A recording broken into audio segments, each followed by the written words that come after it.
hoje a gente vai ver e a gente vai aprender que quanto mais uma igreja cresce, quanto mais uma igreja se desenvolve, mais são os ataques que ela vai enfrentar. Porque o crescimento de uma igreja incomoda Satanás.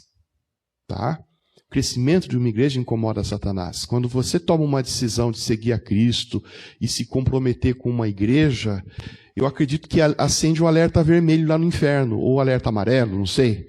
Né? Opa, aquele está saindo do comodismo, está saindo daquela situação de mais ou menos crente, de ir na igreja só em Natal e em Ano Novo, e está começando a querer se comprometer. Então acho que toca um alarme lá. Né? Toca um alarme e vamos lá atacar, né? Vamos começar a colocar empecilho. E eu acredito que, pensando aqui, imaginando, né? Com certeza, todo compromisso, crescimento da igreja incomoda Satanás, ataques virão. E a gente está vendo a igreja primitiva nesse processo aqui em Atos. Nós vemos que eles viviam uma situação, várias coisas favoráveis a ele. A gente percebe que nas narrativas aqui de Atos 4, havia comunhão entre eles, né? É dito várias vezes isso, que eles tinham uma comunhão muito grande. Havia sinais e milagres e um crescimento espantoso. Pedro vai e prega, 3.000 se convertem, depois mais 5.000, né? Seja mais literalmente 5.000 ou se somam 5.000. E na narrativa de hoje, mais gente ainda se converte. Situações favoráveis. Mas havia situações desfavoráveis. A gente vai ver que dentro desse contexto de comunhão, a mentira se instalou. A gente vai ver que começou a haver perseguição. E agora essa perseguição começou a desembocar em violência. E ela vai desembocar lá no máximo, que é a morte. E a morte de Estevão, que a gente vai ver na próxima aula. E a gente vai ver também hoje que surgiram alguns problemas relacionados a crescimento. Né? Porque crescer, gente, gera problema. Sabia? Crescer gera problema. Né? Você está tendo um filho lá, vai crescendo, né? A roupa não serve, sapato não serve, você tem que comprar, não é isso? Igreja também. Igreja que cresce tem problema, mas é problema bom. E a gente vai ver isso daqui a pouco.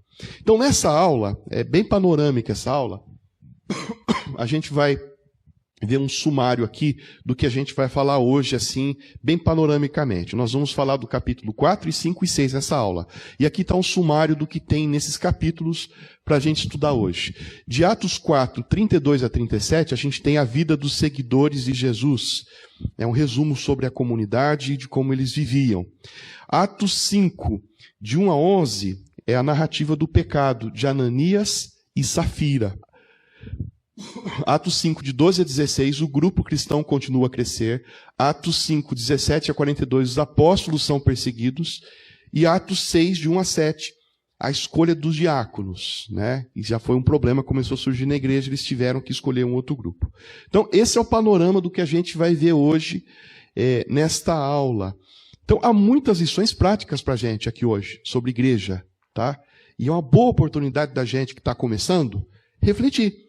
Repensar, né, e ter uma visão mais reflexiva sobre isso, porque o primeiro passo para a gente mudar certos conceitos é a gente falar sobre eles, a gente pensar sobre eles. Então, a primeira lição da revista aí, sobre esse panorama aqui, é o seguinte: nós precisamos, em primeiro lugar, aprender a viver com as nossas dificuldades internas. Uma igreja precisa saber que ela enfrenta dificuldades e nós precisamos aprender a conviver e a solucionar isso. Né? E agora a revista destaca 2 tipos de problemas que a igreja primitiva viveu. Tá? Em primeiro lugar, pode haver entre os membros da igreja pessoas que sofrem. Por favor, alguém lê para mim Atos 4, versículo 32... e o versículo 35. Não havia entre eles nenhum necessitado, pois todos os que tinham terras ou casas as vendiam, traziam o dinheiro e o entregavam aos apóstolos. E cada pessoa recebia uma parte, de acordo com a sua necessidade. Muito bem. Não havia entre eles, diz o texto, nenhum necessitado, e as pessoas vendiam terras, depositavam o dinheiro aos pés dos apóstolos, e esse dinheiro essa quantia ou esses alimentos também eram distribuídos conforme a necessidade da igreja. Então veja, aquela época era uma época de muita miséria. Tá? O contexto do Novo Testamento é um contexto de muita miséria. Não é à toa que você vê Jesus curando pessoas, abordando pessoas em situação de rua, né? Indo para as pessoas que não tinham lugar naquela sociedade. Havia muitas pessoas com necessidades materiais na igreja primitiva. Como é que isso foi resolvido? Eles começaram a se ajudar. Eles começaram a ajudar uns aos outros. Então, a igreja primitiva é interessante porque ela, diante de uma sociedade bruta e cheia de problemas, ela funciona como um colchão. Né? Ela funciona como um alívio para aquelas pessoas. Na igreja primitiva, eles encontravam aquele lugar onde eles eram cuidados. E não apenas materialmente, porque veja só, a perseguição já estava começando. Então, se o clima na sociedade era de desconfiança e opressão por parte do Império Romano, o que a igreja oferecia, que a gente tem visto aqui? A igreja oferecia comunhão, a igreja oferecia aceitação, a igreja oferecia acolhimento. A Fabiana leu aí Atos 4:32, era um só o coração e uma alma. Então, na sociedade eles enfrentavam todo tipo de violência e discriminação e indiferença do governo.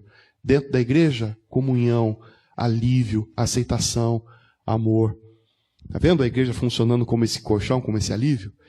Se havia miséria, pobreza, orgulho, individualismo na sociedade, que hoje em dia há também isso, a igreja fazia o quê? O que ela oferecia? Generosidade.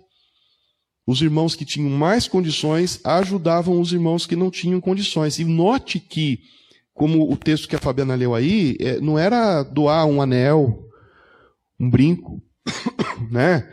Ou alguma coisa pequena, estavam se doando terrenos. Né? O quanto que a gente tem que trabalhar, gente, para comprar um terreno? Hã? As pessoas estavam doando coisas pelos quais elas trabalharam arduamente. Boa parte da vida delas. Então vocês estão vendo o grau de generosidade? E se havia sofrimento também entre as pessoas, a gente vê, por exemplo, aqui no Data Show tem essa cena, né? Pedro e João, se eu não me engano, curando aquele sujeito que estava na porta lá do templo, né? Se havia sofrimento, havia e desesperança, a igreja oferecia o quê? Alívio e graça. Né? Então você percebe a importância da igreja? Nós estamos vivendo uma época muito ímpar, nossa geração. Né? Nós estamos vivendo aí uma pandemia, a pandemia agravou os problemas sociais, e diante desse contexto, gente, o sofrimento das pessoas aumenta muito. Você não está sofrendo mais? Hã? Eu estou. Todo mundo está, não é? Todo mundo está sofrendo mais. O sofrimento das pessoas aumenta muito. Então o desafio para nós, que somos igreja hoje, é também ser esse colchão. Ser esse alívio para as pessoas que chegam aqui. Pessoas que chegam sofrendo, pessoas que chegam com parentes que estão hospitalizados, pessoas que chegam muitas vezes sem comida em casa. A gente tem essa função. O chamado do Evangelho, lembre-se que o chamado do Evangelho é para quem está cansado e sobrecarregado. Não é isso que Jesus fala? Vós que estáis cansados e sobrecarregados, eu vos aliviarei. É para os que estão doentes, é para os que têm fome. Então, essa é uma consciência que toda igreja deve ter. Pode haver entre os membros pessoas que sofrem. E a gente tem que lidar com isso. A gente tem que procurar aliviar o sofrimento de cada um. Pode haver também na igreja pessoas que pecam. Vamos ver agora rapidinho a história de Ananias e Safira. Quem pode ler para mim Atos capítulo 5, do versículo 1 a 6. Mas um homem chamado Ananias, casado com uma mulher que se chamava Safira, vendeu um terreno e só entregou uma parte do dinheiro aos apóstolos, ficando com o resto. E Safira sabia disso. Então Pedro disse a Ananias: por que você deixou Satanás dominar o seu coração? Por que mentiu para o Espírito Santo? Por que você ficou com uma parte do dinheiro que recebeu pela venda daquele terreno? Antes de você vendê-lo, ele era seu, e, depois de vender, o dinheiro também era seu. Então, por que resolveu fazer isso? Você não mentiu para seres humanos, mentiu para Deus. Assim que ouviu isso, Ananias caiu morto, E todos os que souberam do que havia acontecido ficaram com muito medo. Então vieram alguns moços, cobriram o corpo de Ananias, levaram para fora e o sepultaram. Então veja, a gente leu vários textos aqui, vários sumários tem Atos, de que aquela igreja vivia em comunidade, eles eram generosos, não havia falsidade, o Espírito Santo foi derramado, e agora, no meio disso tudo surge o quê? Surge, no meio dessa generosidade espontânea, surge esse casal Ananias e Safira. Eles viram todo mundo doando os seus bens, e um pouquinho antes dessa narrativa tem um trechinho que fala sobre Barnabé, né? O Lucas começa a falar sobre ele vai voltar daqui a pouco na história, mais para frente em Atos, e Barnabé tinha um terreno, também doou, e Ananias e Safira, vendo as pessoas doando os seus bens para atender à necessidade dos pobres da igreja, o que eles decidiram fazer? A mesma coisa, só que não. Né? Eles fizeram com a motivação errada. Eles doaram um dinheiro de um terreno para se aparecer, para se mostrar, para ficarem entre os mais top 10 da comunidade. Eles estão lá entre os que doaram terreno, eles são espirituais. Né? Então, o que eles falaram? Eles venderam o terreno, e eles falaram que eles venderam o terreno e eles disseram para a igreja que tinham dado para a igreja todo o valor do terreno. Só que, na verdade, eles tinham pego parte do valor. Tá? Agora veja, não tinha problema eles venderem o terreno e ficarem com a metade do valor. Eu acho que não tinha problema nem se eles vendessem o terreno e ficassem com 90% do valor. E dessem 10% para a igreja. Não tinha problema, mas eles tinham que ser honestos. Eles tinham que falar, gente, nós vendemos um terreno, ficamos metade para a gente, que a gente precisa acertar algumas contas, e metade vai para a igreja. Mas eles não fizeram isso. Eles se retiveram e, para ficar bem na fita, falaram, vendemos o terreno e está aqui todo o dinheiro do terreno para vocês aqui. Bom, eles queriam crédito, mas acabaram se mostrando pessoas falsas que serviam a Deus e ao dinheiro. E vocês podem ver na narrativa que eles receberam um juízo muito severo, né? Ambos caíram mortos. Primeiro Ananias morreu ali, um juiz de Deus, e depois Safira chegou e também morreu. E isso causou muito temor na comunidade. Então você percebe o contraste? Irmãos, o pecado, ele ainda existe dentro da igreja. E é uma coisa que nós temos que estar preparados para lidar. Assim como naquela época, tem muita gente que entra numa igreja e vê que a proposta aqui dentro é viver em amor, viver em solidariedade, viver em confiança. Essas pessoas fazem o quê? Elas abusam desse contexto.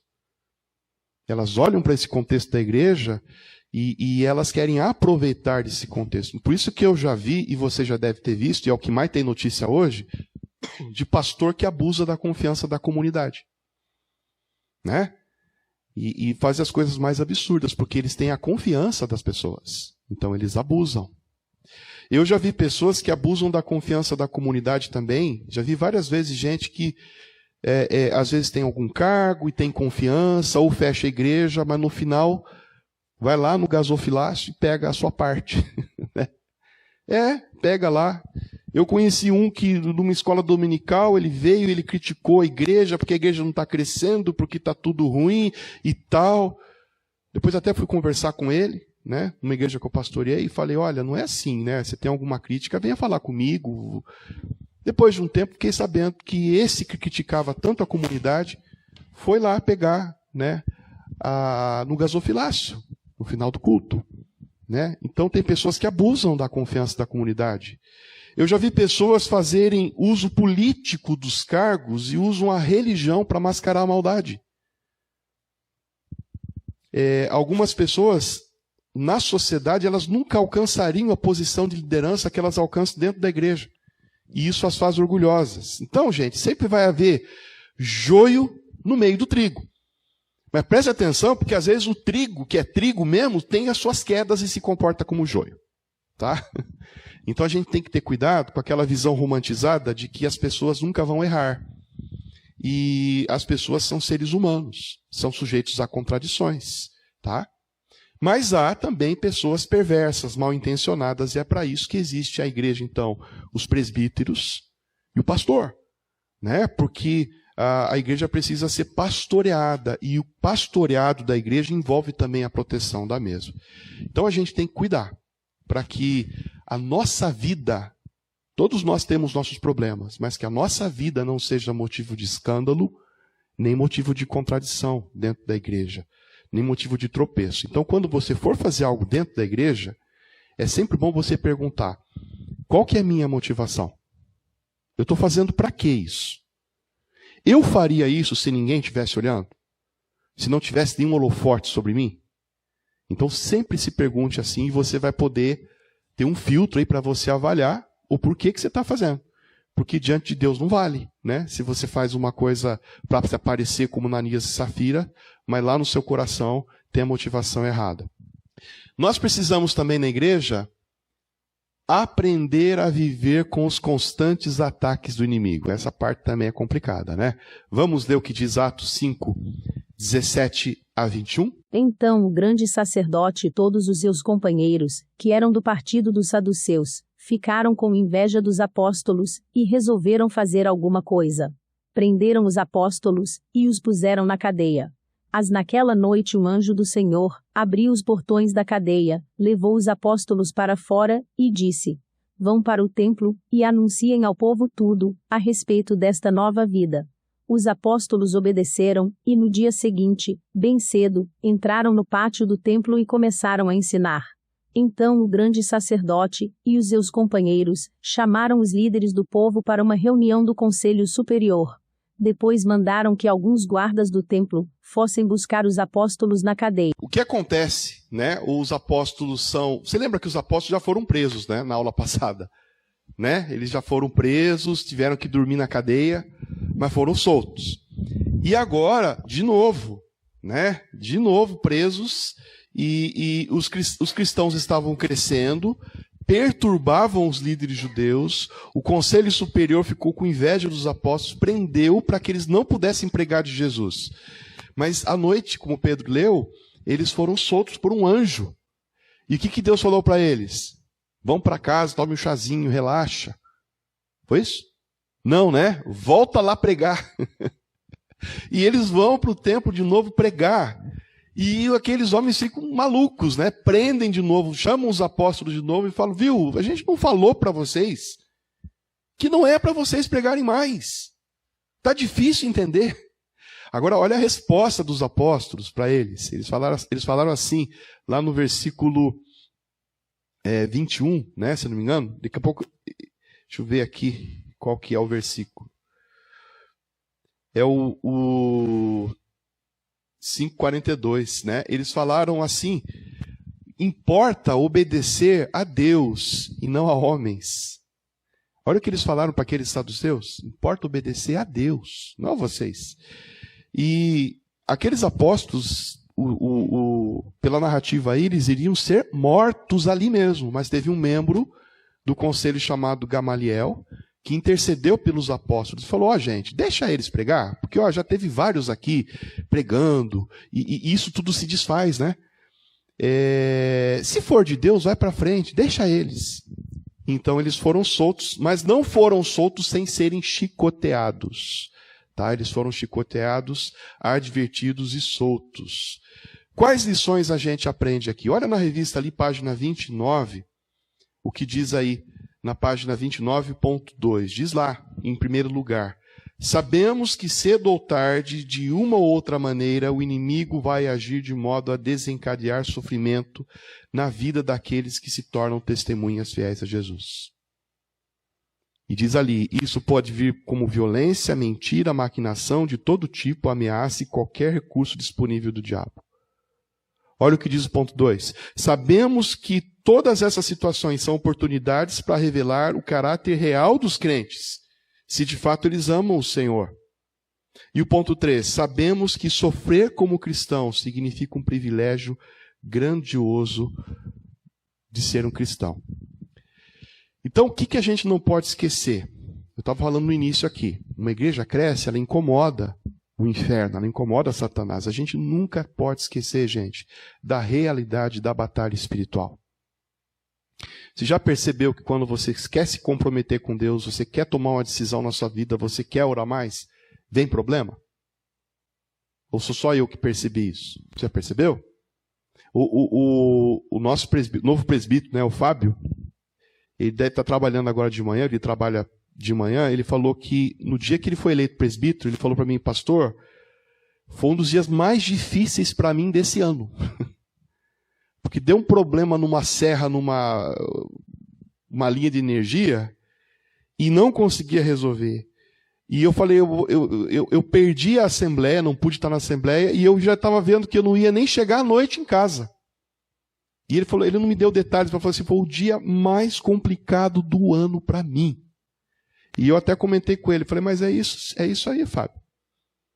Né? Sempre vão existir oposições ao trabalho da igreja, com mais ou com menos intensidade.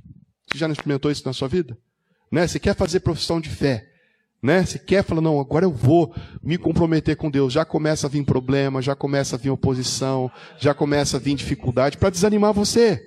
Você fala, não, eu vou na igreja a partir de agora, eu vou deixar de ser crente de festa, né? Crente que vem só em Páscoa, Natal e fim de ano. Eu vou todo domingo na igreja. Aí vem aquela visita, né? Você está pisando na calçada, vem a visita, né? Em plena pandemia, vem a visita na sua casa e visita você. E fala, eu trouxe até aqui para a gente comer e vamos ficar aqui até amanhã e você já se vê. Vai vendo. Vai para a igreja, fura o pneu do carro, né? Enfim, Quitatinga é pequeno, né? Dá para ir a pé. O que é importante? Se a gente sabe que a gente vai enfrentar a oposição. Mas o que a gente tem que fazer? Perseverar. Em outras palavras, dá para desenvolver mais isso? O que a gente tem que fazer diante da oposição? Ficar firme, orar. Que mais? Enfrentar. Isso ali já é guerreira, né? O que eles fizeram? Quando o pessoal falou para eles assim, voltem para casa e fiquem quietinhos. O que eles fizeram? Foram teimosos, né? Voltaram a fazer o que foram proibidos de fazer. Em outras... Oi? Audaciosos, né? Teimosos no bom sentido, né? O que estou querendo dizer para você é o seguinte, a oposição vai vir, a dificuldade vai vir. O que você tem que fazer? Você tem que continuar a trabalhar. Ponto. Não pregue, não faça, não vá na igreja, o diabo te ameaça. Eu vou continuar. O Atos 5, 40 e 42 diz assim, então chamaram os apóstolos, os chicotearam. E, gente, isso aqui é uma chicoteada do Império Romano. Não era coisa de se colocar band-aid depois para sarar, gente. A coisa era séria. E aí mandaram que nunca mais falasse a respeito de Jesus, depois soltaram. Quer dizer, você leva uma surra de chicote, você vai ficar mais ou menos um mês sem poder dormir de costa, e você é avisado, não fale mais. Porque, hoje teve chicoteado, amanhã a gente resolve de outra maneira. Versículo 42. E todos os dias no pátio do templo, de casa em casa, eles continuavam a ensinar e anunciar a boa notícia a respeito de Jesus Messias. Então você veja, irmãos, igreja vai ter perseguição. A gente vai enfrentar oposição, tanto a nível pessoal, como a nível da comunidade. O que importa a gente fazer? Continuar, trabalhar, não desanimar. A igreja primitiva, gente, ela mesmo fustigada, chicoteada, ameaçada e martirizada, ela faz o quê? Ela prega. E é por causa deles que você está aqui hoje. Hoje a gente está tem uma geração aí, como é que o nome do pessoal fala? Oi? Nutella? A geração Nutella, né? Começou um probleminha, eu vou desistir. Não, gente. E agora com a pandemia, se a gente não aprendeu isso ainda, vai ficar mais difícil. A gente tem que enfrentar. Tem que levantar a cabeça, enfrentar, saber que é assim mesmo e tem que continuar. Tem que continuar. Às vezes a gente tem que fazer, eu já falei aqui, né? A gente tem que fazer que nem aquela historinha eu não sei se é sapo, se é coelho, eu sei que ele não ouvia. E tinha uma galera à beira da pista dizendo, vocês vão perder, vocês não vão chegar no fim da corrida, e não vai dar certo. E eu sei que o pessoal vai desistindo, né? Mas ele é o único que chega E vai devagarzinho, né? Aí depois descobre que ele não ouvia. Ele não ouvia o pessoal desanimando. E a gente tem que ser meio que assim também. Né? Aí não vai dar certo. Vocês vão querer abrir igreja. É difícil. E não vai. Entra por aqui, sai por aqui, ou nem entra. E continua. Então, diante precisamos aprender a viver com constantes ataques do inimigo. E não desistir de trabalhar. Ao contrário, tem que trabalhar ainda mais. Fazer como esse povo. Ó, não fale nada. Aí que a gente fala. Né? Aí que a gente vai pregar. Alguém quer comentar mais alguma coisa desse ponto? Oi? A Eliette aqui no Facebook diz que é o sapinho. Obrigado, Eliette. Eliette é professora, né? Já deve ter contado essa história. É o sapinho, gente. Tá? Mas tem uma história do coelho também, né? Tem alguma história de coelho aí. Mas enfim, mas o conceito já foi captado, né? Então não importa se for sapo, coelho, enfim. Em último lugar, terceiro ponto da nossa revista, nós precisamos aprender a viver com os problemas da igreja do dia a dia. Tá? E agora nós vamos para Atos capítulo 6, do versículo 1 ao 7. Algum tempo depois, o número de judeus que se tornaram seguidores de Jesus aumentou muito, e os que tinham sido criados fora da terra de Israel começaram a se queixar dos que tinham sido criados em Israel. A queixa deles era que as viúvas do seu grupo estavam sendo esquecidas na distribuição diária de dinheiro. Então os 12 apóstolos reuniram todo o grupo de seguidores e disseram: não está certo nós deixarmos de anunciar a palavra de Deus para tratarmos de dinheiro. Por isso, irmãos, escolham entre vocês 7 homens de confiança, cheios do Espírito Santo e de sabedoria, e nós entregaremos esse serviço a eles. Assim nós poderemos continuar usando todo o nosso tempo na oração e no trabalho de anunciar a palavra de Deus. Todos concordaram com a proposta dos apóstolos. Então escolheram Estevão, um homem cheio de fé e do Espírito Santo, e também Filipe, Prócoro, Nicanor, Timon, Pármenas e Nicolau de Antioquia, um não-judeu que antes tinha se convertido ao judaísmo. Esses homens foram levados aos apóstolos, que oraram e puseram as mãos sobre a cabeça deles. A palavra de Deus continuava a se espalhar. Em Jerusalém o número dos seguidores de Jesus crescia cada vez mais, e era grande o número de sacerdotes judeus, que aceitavam a fé cristã. O templo de Jerusalém, tá? Os judeus, eles tinham uma espécie de arrecadação para as viúvas, tá?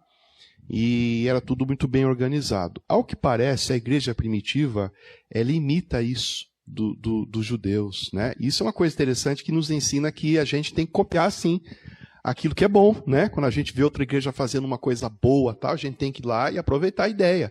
A igreja primitiva provavelmente aproveitou essa ideia e era uma igreja que cuidava de pobres, só que estava tudo muito centralizado. Eles traziam esse dinheiro ou esses mantimentos aos pés dos apóstolos, a fim de que os apóstolos distribuíssem de acordo com a necessidade de cada um.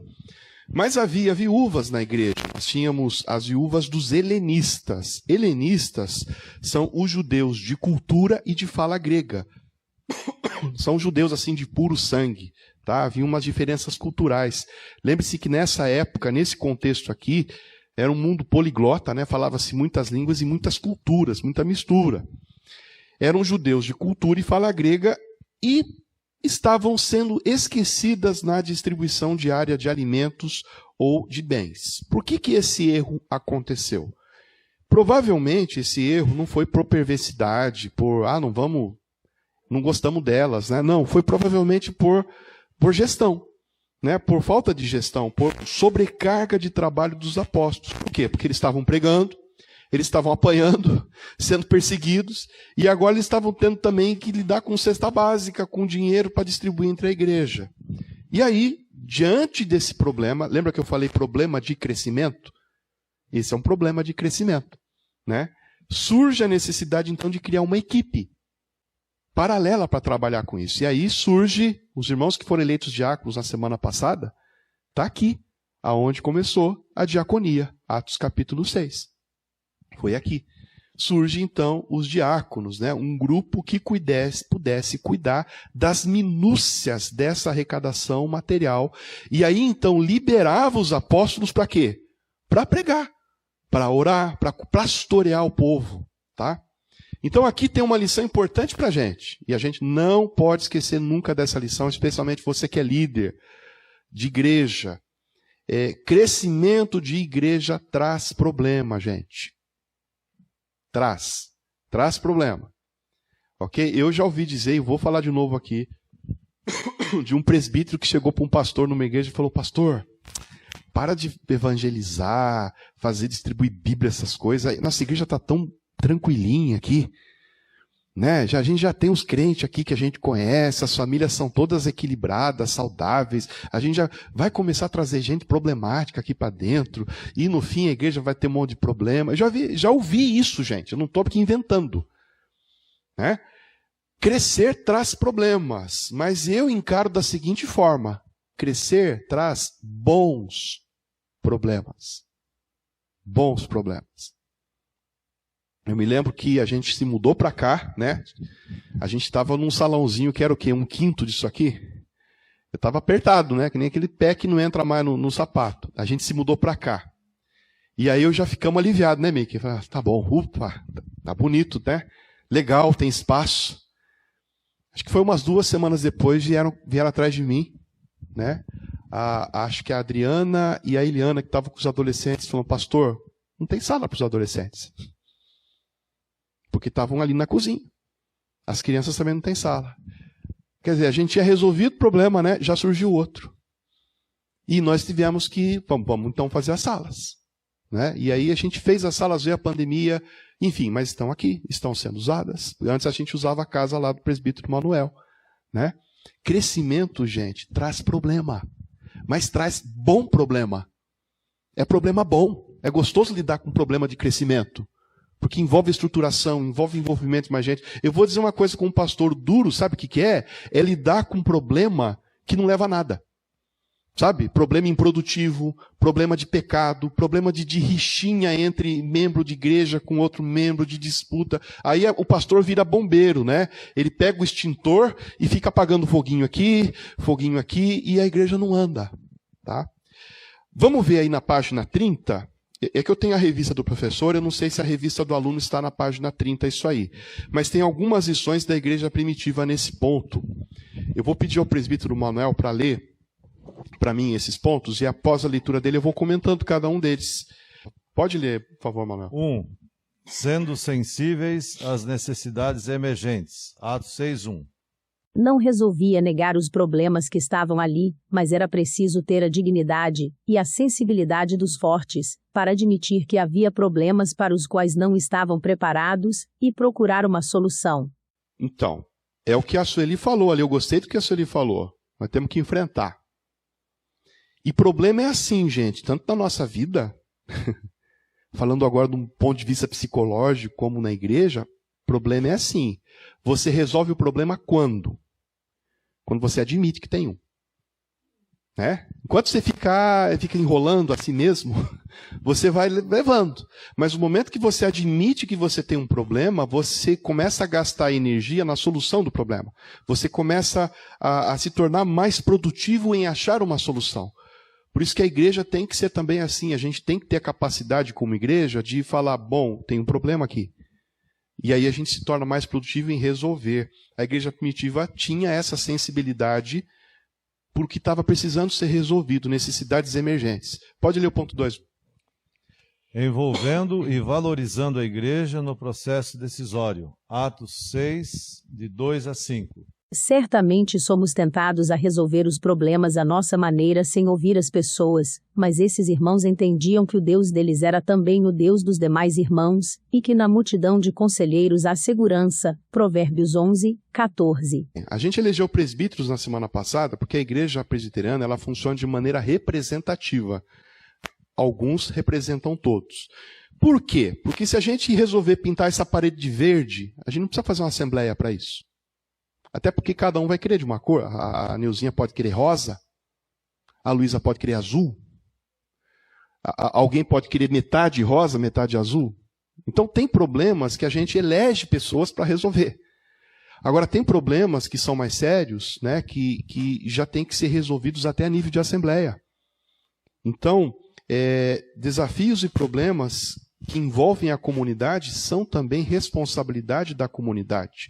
Nesse sentido, entra a importância do conselho da igreja, que representa os interesses da igreja. Esses presbíteros que foram eleitos, gente, eles foram eleitos representando o seu interesse.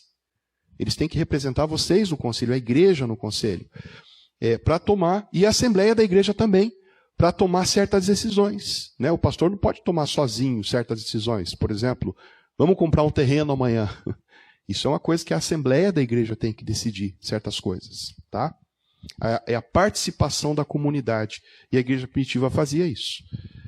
Pode ler o terceiro. Definindo referenciais claros de compromisso com Deus. Atos 6:3. O estabelecimento de princípios claros era fundamental para que a igreja não ficasse como no tempo da murmuração do deserto, ou dos juízes, em que cada um fazia o que lhe parecia bem. Especialmente em se tratando de estabelecimento de seus líderes, a igreja jamais poderá permitir esquecer padrões sérios e claros, que sirvam de referência para todos os crentes. Esse ponto aí está fazendo referência ao compromisso que aqueles homens que foram eleitos para diáconos tinham. Você viu que eles tinham que ser pessoas sábias, cheias do Espírito Santo.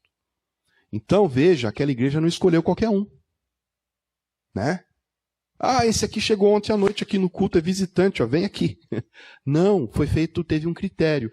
Essa é uma coisa importante para a igreja de hoje em dia, gente. Para nós, igreja hoje, muitas igrejas caem também nesse problema. As pessoas escolhidas para o serviço na igreja têm que ser pessoas de confiança, pessoas sábias, cheias do Espírito Santo. E quando uma igreja não tem critérios na escolha de líderes, uma igreja não tem critério para escolher um líder, o que acontece? Vai ter problema com esse líder. Nós vimos de uma cultura no Brasil muito complicada, e isso pode passar para a igreja. Por exemplo, há um tempo atrás foi eleito o Tiririca, né? E foi eleito dizendo, viu, eu estou indo lá para melhorar minha família. Ele foi eleito dizendo mesmo o que ele ia fazer. Ele falou assim, eu não sei como é que funciona lá o Congresso, né? Mas se você me eleger de novo, eu explico para você depois. E a gente achava graça, e foi o mais votado. Agora veja, tá? A gente vota em personagens, né? A gente não votou num homem que disse ter qualificação. A gente votou num personagem para ocupar um cargo importantíssimo que exige avaliação, que governa para a população, que tem que atender todo mundo, tem que ter uma visão de gestão.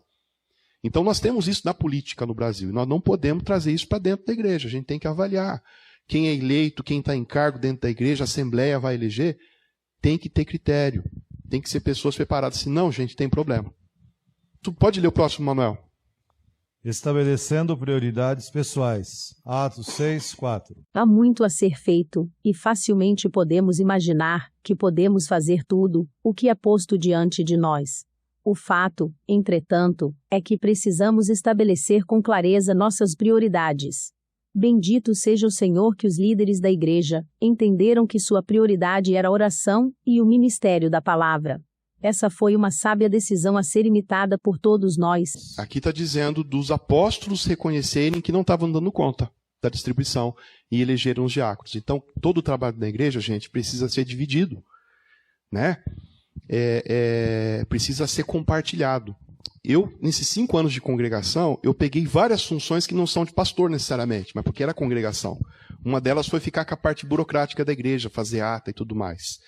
E até que eu gosto de fazer, e eu consigo fazer, mas me tiro tempo de preparar um sermão, né? O Marcelo foi eleito, eu até brinquei com ele, Marcelo, você agora já vai abraçar isso aí. Eu preciso de você. E é assim, meu irmão, minha irmã, a gente quando se torna membro da igreja, a gente tem que tornar membro para servir. O que eu posso ajudar? Dividir. A gente trabalha melhor como a igreja primitiva, quando a gente divide funções, quando uns cuidam de umas coisas, outros cuidam de outras. E por isso que eu insisto tanto em você vestir a camisa, você ser membro da igreja e você fazer algo. A igreja fica mais forte, tá?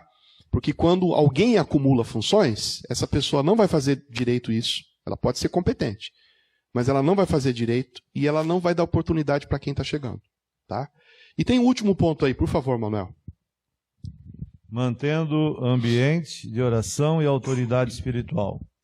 Finalmente, os discípulos nos ensinaram que para liderar a Igreja de Cristo, é preciso zelar pelo desenvolvimento de um ambiente saudável, digno do que entendemos por reino de Deus, um lugar de oração, proclamação da palavra e santidade para Deus. Não foi por acaso que desse modo, no lugar de o crescimento da Igreja ser um problema, tornou-se uma força motivadora para um crescimento ainda maior, mediante a ação direta do Senhor da Igreja. Igreja, aí está falando de que, apesar de tudo que eles enfrentavam, eles mantinham um ambiente de oração, de autoridade, de respeito na igreja. Igreja, gente, não pode ser um ambiente tóxico, de maledicência, de fofoca, de intriga e de maldade. Igreja tem que ser um ambiente de amor, de oração, de respeito, de dignidade e de ajuda.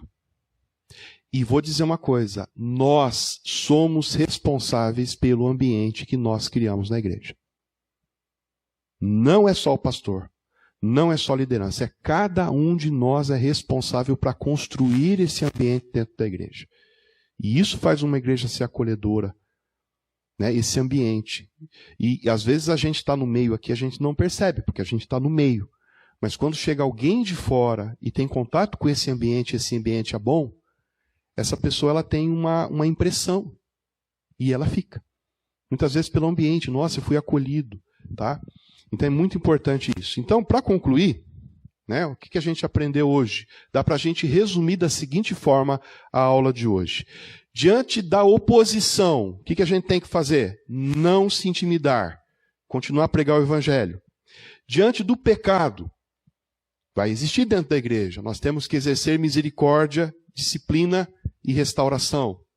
Diante dos problemas que vão surgir na igreja, procurar soluções que envolvam a comunidade. Então é uma aula bastante panorâmica e ampla, né? Mas eu acredito que deu para a gente refletir algumas coisas. E agora, desses últimos 3 minutos, eu quero abrir para vocês. Vocês falarem alguma coisa, o que marcou para vocês, qual parte da lição que para você falou, nossa, pastor, essa parte eu gostei, ou que você queira dar um testemunho. Com relação a gente ter vários cargos, né? Eu já cheguei a ter 3 cargos. E quase morria para correr, que eu cantava no louvor, aí depois eu ia sair com as crianças e era diaconisa. E às vezes eu estava escalada para exercer tudo. Os 3 cargos no mesmo dia. Não dá. Então é melhor você fazer uma coisa só bem feitinha, né? Que a gente já falou, ter tempo para fazer a liçãozinha para as crianças, ter tempo ali com as crianças. Daí eu conseguia ficar, saía para o culto para voltar embora cansado. Né? E muitas vezes nem não dava para ouvir a palavra. Não... Então realmente é difícil. Eu vivi isso e não aconselho ninguém a ficar nesse ativismo, né? Não. Agora uma pergunta, depois que você deixou esses cargos, alguém entrou? 3 coisas, hoje em dia são 3 pessoas. Então, mas essa que é a questão. Quando a gente está começando, que nem a gente que está começando, às vezes vai precisar alguém fazer barba e bigode mesmo, né? E pentear o cabelo também. Mas a gente tem que começar a se preocupar com os mais novos que estão chegando, e treinando, e colocando, e desafiando as pessoas. Né? Às vezes as pessoas elas não sabem fazer, e você vai e desafia. Então, também não dá para a gente largar no relento tudo, mas também não dá para a gente ficar no ativismo. A gente tem que sempre procurar treinar pessoas novas. Né? Mais alguém quer falar? Presbítero Manuel? É que a gente sempre tem que ter a ideia de reino de Deus, né? Então, a gente procurar a unir as pessoas e não dispersar, porque o ambiente, quando reúne várias pessoas, e até na Bíblia fala que 1, 2, 3, né? Mas existem pensamentos diferentes, cada cabeça pensa de uma maneira. E às vezes a gente tem até que sujeitar um irmão, perder, né? O senhor falou da pintura da igreja. Que nós estamos ali, eu acho que o branco fica mais bonito, mas se decidirem que em conselho, né, que o verde, o azul, eu deixa, porque às vezes aquilo ali não vai mudar o reino de Deus, né? Então uma coisa é muito pequena para estar brigando. Então a gente sempre tem que ter, união, unir as pessoas, e que nem eu ia falando, né, é um ambiente muito propício para dispersar. Se a gente começar a ver discussão e tal, dispersa todo mundo. Então, às vezes, a gente tem que pensar sempre em unir, porque não é para nós, é para o reino, né? Que a gente tem que pensar assim. Agregar, né? Tudo que a gente fazer é agregar e lembrar que a gente está trabalhando com pessoas de idades diferentes, enfim.